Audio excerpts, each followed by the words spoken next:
بسم اللہ الرحمن الرحیم ان الحمد للہ والصلاة والسلام علی من لا نبی بعدہ اما بعد عقیدہ ختم نبوت کے بارے میں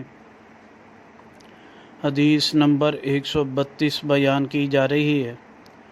یہ حدیث مبارکہ الخصائص الکبریٰ جلد نمبر 1 صفحہ نمبر 111 پر روایت موجود ہے۔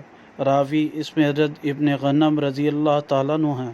فرماتے ہیں جبرائیل علیہ السلام اترے فشق بطنہ، انہوں نے آپ علیہ السلام کا پیٹ مبارک چاک کیا اور آپ فرمایا قلب وقیع فیہ، فرمایا دل افادت کرنے والا ہے اس میں، اذنانی سمیعتانی کان دونوں سننے والے ہیں، وعینانی بصیرتانی دو آنکھیں دیکھنے والی ہیں، محمد الرسول اللہ المقفى الحاشر، محمد صلی اللہ علیہ وسلم اللہ کے رسول ہیں جن کے بعد کوئی نبی نہیں اور جن کے بعد قیامت نہیں قائم ہونا ہے۔